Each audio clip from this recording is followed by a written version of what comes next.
The road into Eversong Woods seemed to exhale as Sarephine crossed its threshold. Gold light pooled between slender trunks, leaves chiming with a sorcerous hush. Somewhere beyond the canopy, the Sunwell's echo made the air taste of copper and honey. To the west, the dead scar had cleaved the land into a jagged seam, bleached stumps and ash-stiff earth where a jaundiced sky brooded, and a slow drifting motes of taint knotted the horizon. Nearer, runestones rose like patient guardians, their carved faces either spilling soft, life-bright radiance or bearing hairline seams of smoldering fellgreen. Voices from the village and the salt-wet tang of the anchorage mingled on the wind, but the forest itself kept its secrets, watchful, wounded, and improbably full of quiet, furious hope. Sarephine stepped into Fairbreeze Village center when the late light slanted through the thatched awnings. The hub hummed with low conversations and the metallic rasp of gear being checked. At the heart of the square, Velan Brightoak stood beneath a weathered signpost, cloak catching the breeze that drifted from the trail leading north into the woods. Beyond the lane, shadowed pines sighed, promising the scent of damp earth and hunted fur. Sarephine's footsteps slowed as she drew near. The ranger's quiet presence and the nervous, watchful tilt of his head made the meeting feel like the first note of something urgent and fragile. The rangers are stretched thin with the Amani skirmishes. Supplies are running low and we can't spare as many hunters as we'd like. I can see that. How can I help? Springpaw pelts from these woods are high quality, so much so that outsiders have been known to come here to poach them. If you bring me 6, I'll reward you with a handcrafted piece of armor. 6 pelts. Where should I look? Follow the trail north out of the village into the woods. Springpaw stalkers hunt there. Be wary of Amani patrols while you're out. I'll gather 6 pelts and return to you in Fairbreeze. The trail north of Fairbreeze Village narrowed into a whisper of earth beneath ancient pines as Sarephine moved with a mage's steady certainty. Heat-hazed air shimmered between trunks. Her presence left small, spell-lit clearings where dew steamed and the underbrush smelled faintly of singed moss.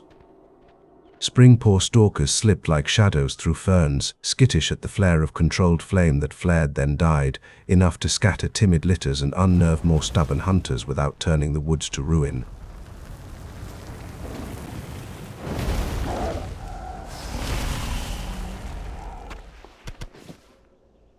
Between twisted roots and the ghost of old poacher traps, she gathered pelts, each one damp with forest cold and scored by the scuffle of claws.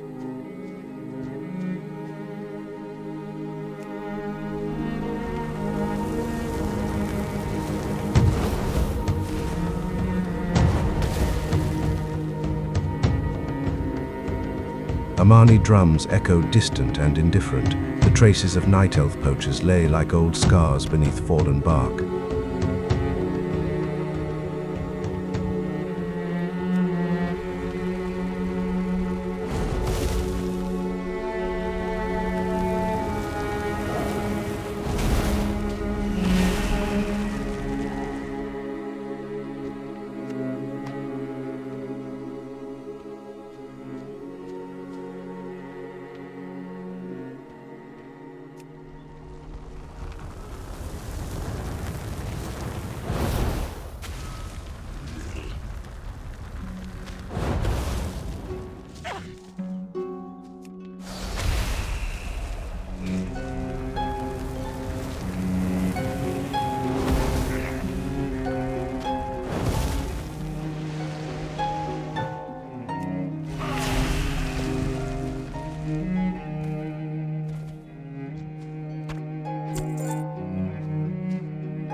When the last pelt rested in her pack, she traced the sunlit trail back toward Fairbreeze, leaving behind trails of warmed air and the faint scent of smoke, a promise of supplies for Velan Brightoak and the rangers who would mend the gaps.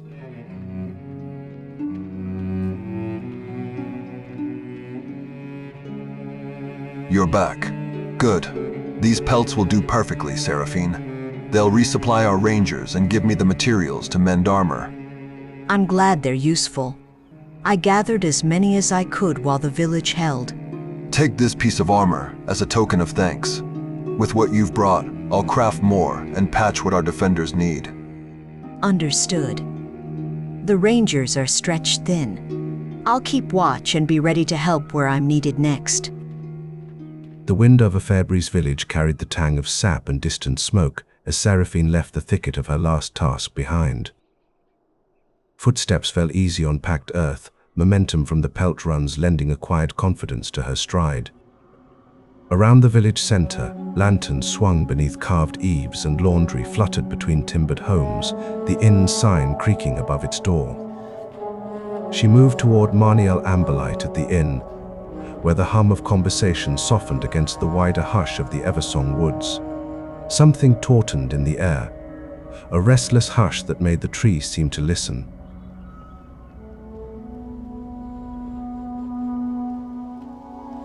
Ah, a fresh face. Welcome to Fairbreeze. Don't take this village's safety for granted. We can't afford any more mistakes. What's happened here? How can I help? We're wedged between the Scourge to the east and the Wretched to the west. They've been picking at our people and our patrols. Ranger Sareyn holds the line against the undead spilling from the dead scar. Is she nearby? She patrols the road east out of town. Follow that road and lend her a hand. She's the one keeping those things from overrunning us. Understood.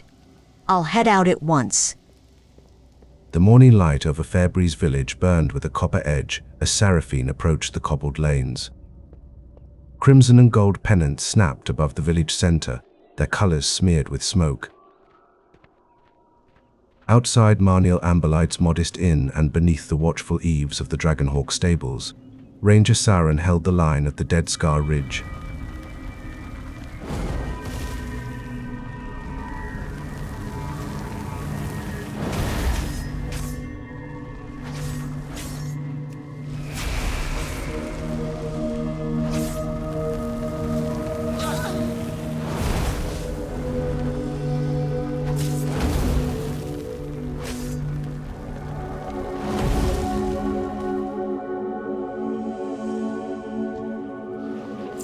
Eyes fixed on a gathering of snarled worms, displaced lynxes and ragged shore raiders, and the sickly glimmer of wretched shapes in their midst.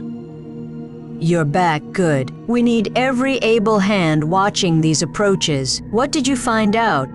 I pushed back the Wretched and thinned the Scourge along the southern track. It's quieter, but the dead scar still looks wrong. You fought well out there. We can always use a hand like yours. Remain at the hill. If they press the village again, you'll be at my flank. Sarephine crested the gentle rise south of Fairbreeze Village, boots stirring the pale grass as the ruined sweep of the dead scar lay smoldering beyond the fields. Anu Belore de la Na. The air smelled faintly of ash and old iron. Distant moans threaded the hush like a remembered threat.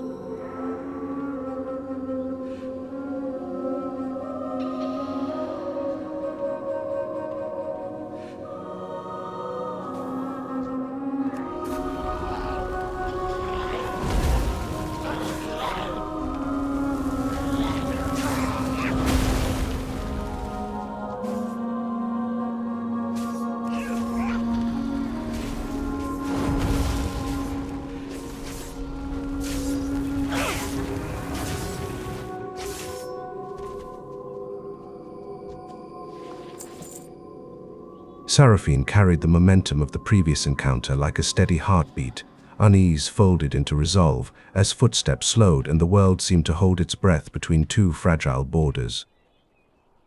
The dead scar presses closer to Fairbreeze. Look at the patrols. They're stretched thin. I've seen the tracks. This surge feels deliberate, not random. It is. Scourge attacks have spiked. Our defenses are barely holding, and Silvermoon hasn't sent reinforcements. What do you need me to do? Go into the Dead Scar and thin their numbers. Focus on the Rotlim Marauders and the Dark Wraiths, fell 4 of each, and blunt their pressure on the village. I'll handle it. Fairbreeze will have room to breathe when I return. Sarephine moved through the Dead Scar like a flare against the blight, her robes a smear of ember against grey ruins. The crossing of the Elrendar River reeked of rot. Shattered palisades and siege wreckage framed figures that rose from the mire.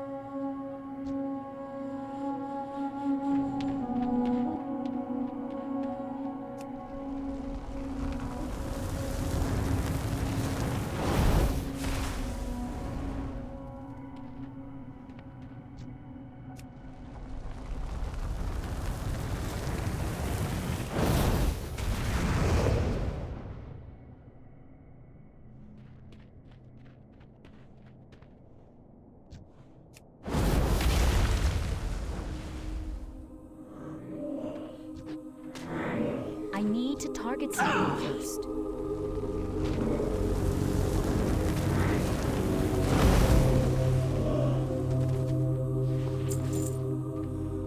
She opened with arcane flame bursts that lanced the air, shaping heat into disciplined arcs. Where the fire met scourge bone and frost-withered armor, the ground blackened and steamed.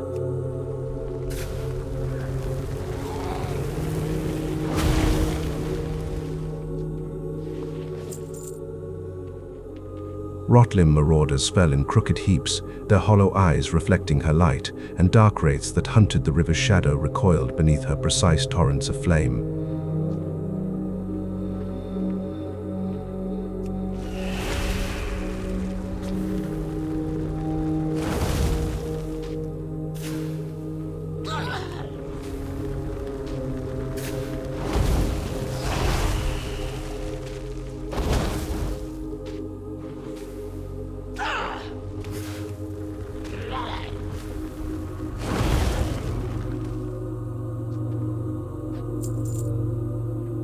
The necromantic constructs groaned and collapsed, laced with smoking seams. Around Deathorm's distant silhouette, the blight thinned, a brittle hush replacing the waves of moans.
Sarephine stood breathing ash and cold, the Elrendar whispering at her feet, a small, hard promise of safety carried back toward Fairbreeze Village and Ranger Sareyn. The Dead Scar's quiet for now. Fairbreeze still stands thanks to you, Sarephine. It was necessary. I couldn't leave the villagers exposed. Don't mistake this for an end. Many thanks, Sarephine. Our work's always thankless, but you made it easier today. The border runes have been acting odd. That's where trouble will find us next. I'll see to those runes. If something's wrong with the stones, I'll find it. The approaches to Fairbreeze have been restless. I've seen more bodies on the road. You felt it too, didn't you? I felt it. Their numbers are rising and they're bolder than before. That increase points to a runestone failing at the Ghostlands border. We once relied on those stones to keep the Scourge back. Most were shattered or lost after the strike on the Sunwell. I'll find the stone and inspect it. Where should I look? Take the road south toward the Ghostlands. Look for a small path to the west. Runewarden Deryan is by the runestone there. He'll know if the ward's gone slack. Move quickly. Hold the line.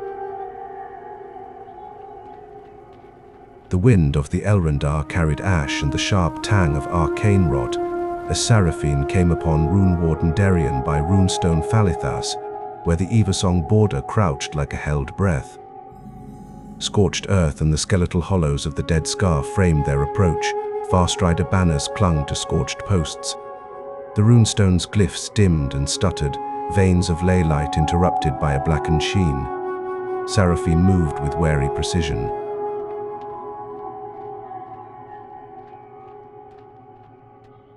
The runestone's glow steadies. You've returned at a needed hour. Fairbreeze sent me. I came as quickly as I could. What did you learn? I knew it would only be a matter of time until help arrived. One of our stones still sleeps. Rousing it may buy us the time this border needs. Then show me what must be done. I will see this ward restored. The runestone hums faintly beneath the moss. Once, these stones held a ward along our border. Arthas's assault shattered most, and others were taken. So only a few remain. And this one still bears some power? Of the three that remain, Falithas is the only one that answers. It may yet be salvageable. Take this infused crystal and instill its energy in the eastern runestone. The attunement should take only a minute. If the Scourge are drawn to it, what should I do while the attunement completes? It will act as a beacon. The Scourge will surge to destroy it. Hold the line and defend the stone. Do not let them break the attunement. I will. I'll place the crystal at Falithas. Hold them off for a minute, then return the infused crystal to you. The eastern runestone rose like a pale golden sentinel beneath the tree line where Eversong met the dead scar, its Thalassian runes flickering with a fading amber glow.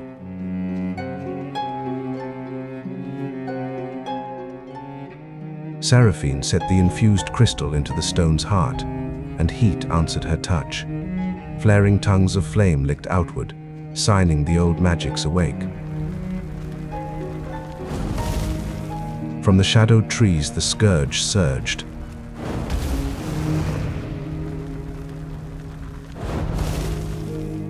Skeletal marauders, wraith-like dark wraiths, and shambling ghouls, their hollow moans stitched into the cold wind. She became a furnace at the runestone's rim, pyrotechnic spells bursting in showers of orange and white that lit the silhouette of Runestone Falithas to the west and reflected off the ashen edge of the dead scar.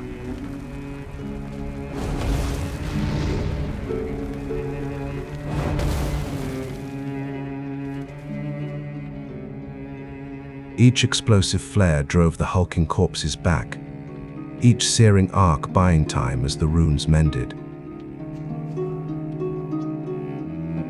Patrol paths of the Farstriders showed faint among trampled needles, witnesses to the night's heat. When the barrier hummed whole again, Sarephine retrieved the crystal and walked back toward Runewarden Deryan, embers cooling in her wake. Excellent, the ward's answer. This runestone will hold the barrier a while longer and keep the Scourge at bay. I'm relieved to hear it. I did what I could. Your hand has bought Silvermoon the time we need. There are other fronts yet to be shored up. Stay vigilant, Sarephine.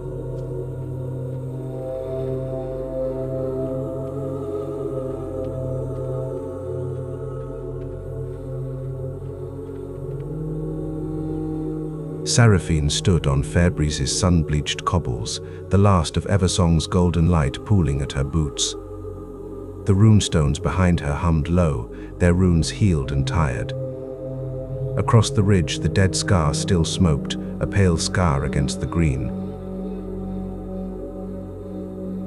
She had walked Beltol groves and saltwind shores, answered the forest's thin, patient memory with steady hands. The village's doors were shut against night, and dragonhawk calls drifted from the anchorage as if blessing a farewell.